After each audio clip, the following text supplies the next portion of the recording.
January 8th, 2014 meeting of the Transportation Committee.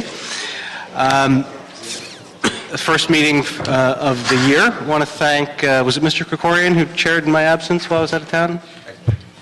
Thank you for that. Appreciate it. A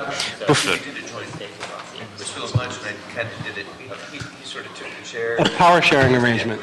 Good to see. Before we get started, I want to do my typical multimodal roll call. Over the holidays, who spent some time on a bicycle besides Mr. Labange? I got a good one there. Bus or train? Dash system. Cool.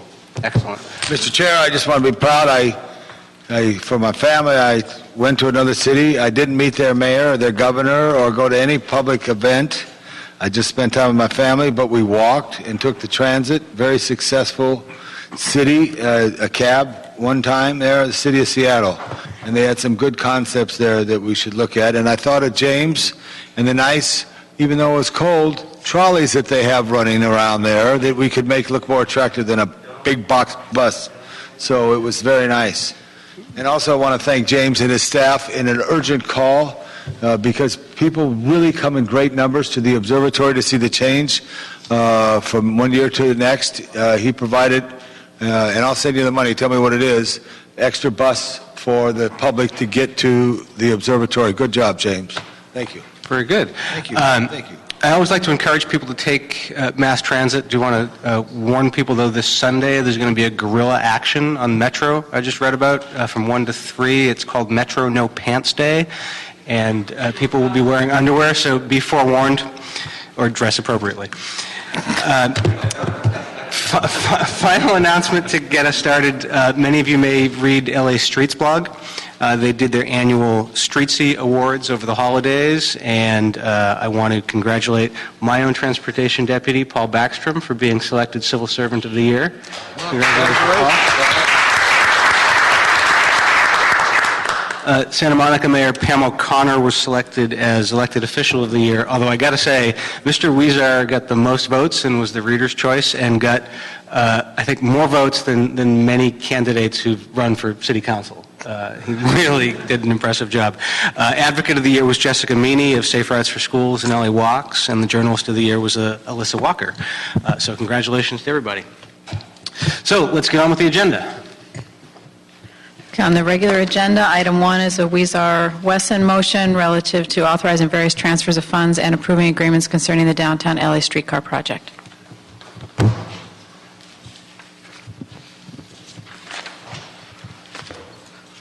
Good afternoon. Good afternoon.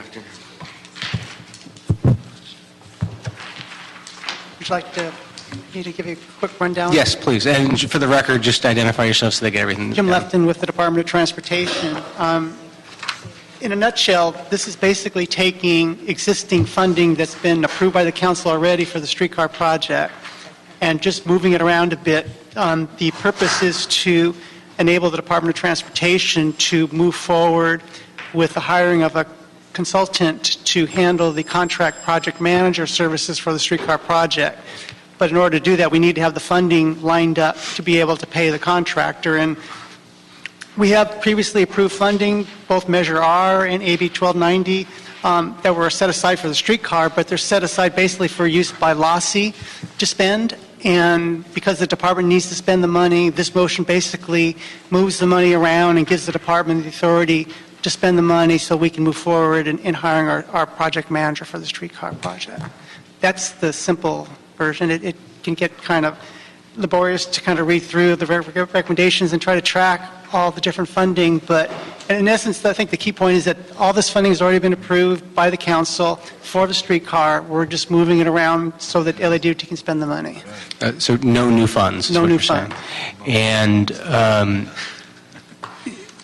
did you have anything you wanted to add to what Jim said? No, usually my boss does a good job.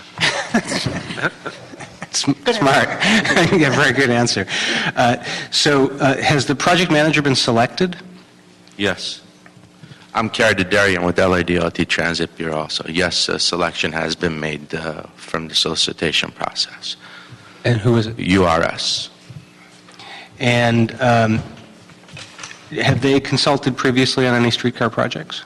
Yes, they have, both in Seattle, Oregon, and elsewhere also. They had very good streetcar experience they brought to the table.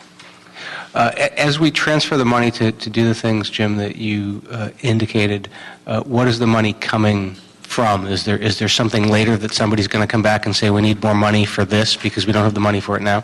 No, nearly $1 million is going to come from Measure R. The council already approved $1 million in Measure R money for the streetcar project, again to be spent by LASI.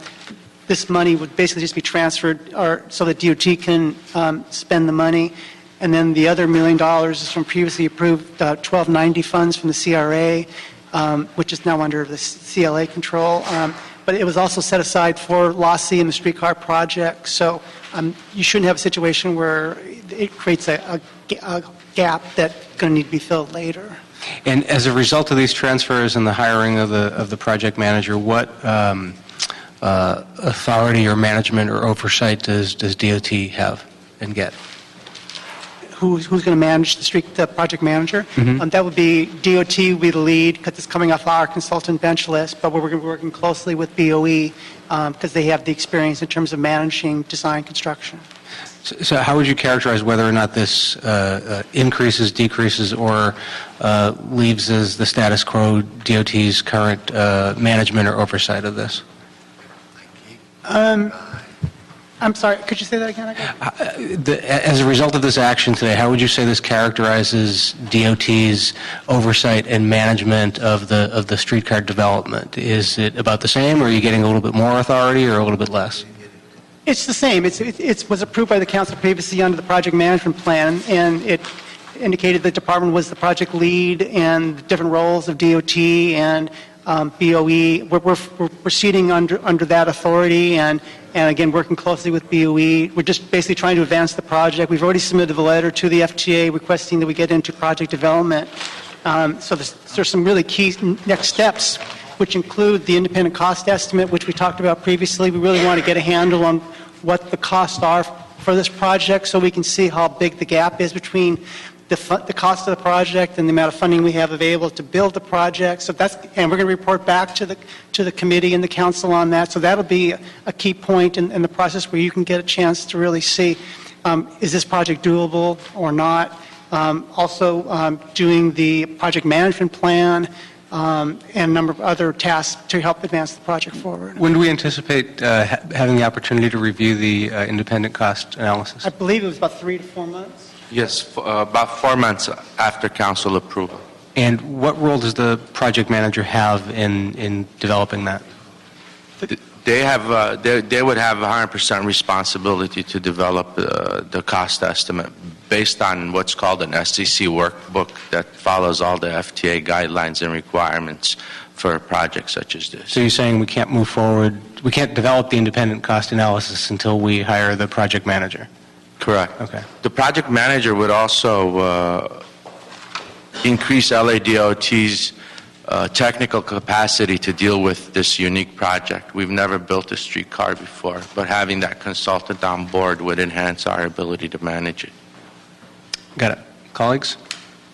Mr. LeBon? Another question I want to ask, and I think all of us, that's a nice way to start the meeting. If you haven't been down Broadway on a double-decker bus, have you been on Broadway on a double-decker bus? No, I walked down Broadway. All right, but you ever go down a bus? And the interesting thing about when you're not driving and you see things so differently, I just say get on a double-decker bus. It's unbelievable, the view of Broadway. The challenge that I have this, and I do support Mr. Huizar, is the technology down Broadway and the beauty of the Conservancy's work and others on historic core is that the environmental change the wires will make. And in other parts of the world, there are power systems that run from the street, to the car. Have you looked at any of those? We have looked at that, and it's something the project manager will look at further as well. I think the technology is evolving. There were some issues previously about the cost effectiveness of that type of technology, but I think with recent advances, it's something we can look at more carefully. And if you need to, I'll go 50-50 with you. I'll raise money for you. Go to Bordeaux, France. It's our sister city. They have a streetcar named Los Angeles after us, which is a great honor. But in the historic Bordeaux, which is a port city, it was the only city that wasn't destroyed in France as a port city because It's the historic historic nature.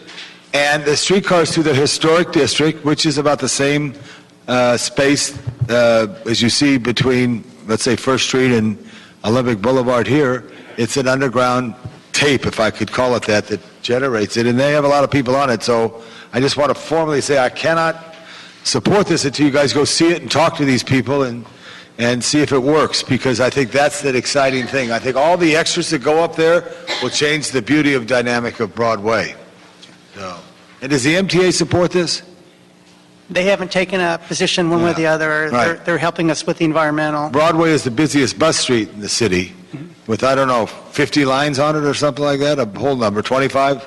So I think all that should be taken into consideration. Thank you. Mr. Caprari? Thank you, Mr. Chairman. I think you anticipated my principal concern, which was given the fact that I think none of us as we sit here can say with certainty that this is a project that is going to be able to be viable at the end of the day until there are additional funding decisions that are made and so forth. I'm reticent to spend money on advancing a project unless it's a kind of on a no regrets basis. So if the scope of work of the project manager is going to include that cost analysis and so forth before anything else, then I think that makes sense to go ahead and move forward with this. What I would not want to necessarily do is commit ourselves to a series of actions in implementation of a project before we have a great deal of certainty that the funding will be available to complete that project. That will be the first thing that we ask the project manager to start working on, is Okay. the infinite process. Okay. The way the solicitation is set up, it's task-specific. So we can issue a notice to proceed on specific tasks just to do the cost estimate, and then we can sit tight, get the results back, bring them to council, and then get the rest. And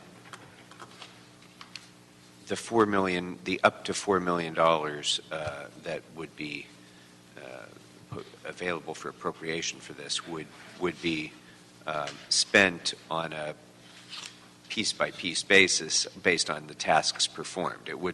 This is not an all-in contract where we just give the money and then we get a certain Correct. scope of work in return.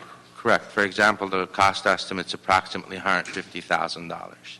That's once we issue that, that's all we're on the hook for. We ask them to attend the meeting. Of course, we'd pay for that meeting, but it's task by task. Okay. Okay. Very good. And only sources of funding for this are CRA, AB 1290, and Measure R. Correct. No general fund impact whatsoever. No. All right. Thank you, Mr. Chairman. Mr. Kretz? Yeah, just to clarify one thing that was just said. So we're setting aside this money. Let's say it costs $500,000 to do the analysis. We decide the project is practical. The rest of that money goes back from whence it came, I presume. It will go into an LADOT holiday fund. No. I'll take the trip with you. Any money that's not spent, yes, we'll revert back. We're not going to. Very good, thank you. All right, then I believe it's a consent to approve this. Thank you very much, gentlemen. Thank you. That brings us to item number 2, which is an LADOT report relative to the MTA's fiscal year 2014 and Expo Line Construction Authority 2014 annual work plans.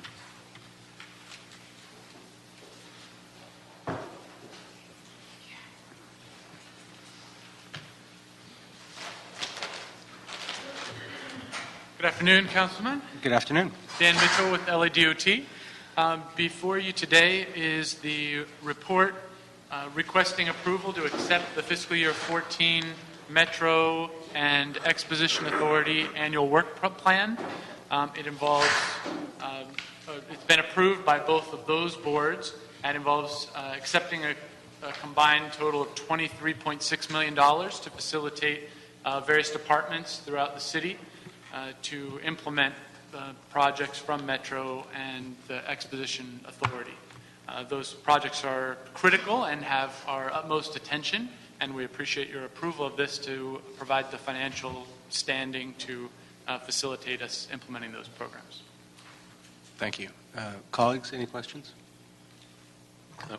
Okay, I saw this on the other end at Metro, so we're all good, and we'll move this forward, and it's All right, approved. Thank you very much. Move to approval? So I believe we should adjourn the regular meeting and convene the special? Before adjourning, did you wish to open and close general public comment? Sure. Slow down. Is there any? None. Then I will close it. And so the regular is adjourned, and we'll call the special meeting to order. Are there any comment cards for these two items, Mr. Clerk? No, sir. Colleagues, if nobody has any questions on these, they're fairly routine PPD matters, and Move both just items. move them forward. Very good. Thank you. Mr. Kretz? Actually, I'd like to take item 2 and ask that that be continued to the next meeting. Okay. Item 2 will be continued until the next meeting. Number 2 is continued? Yeah. Okay. Thank you. Mr. Labange? I just want to thank staff. I mean, it's very difficult, sometimes the community, this is the one service that they provide that does show relief, and I just wanted to thank staff all the time on these issues. I'm not a fan of preferential parking, but I know it's so important to the neighborhood. I wish there wasn't all the challenges of parking, but it's so important. Thank you, staff. Well noted. So we'll move forward on item number 1, and if there's no general public comment for the special, I don't see any, then we will adjourn. This was our express bus service to the committee meeting. I like that. Well, it's all because of our fine chairperson.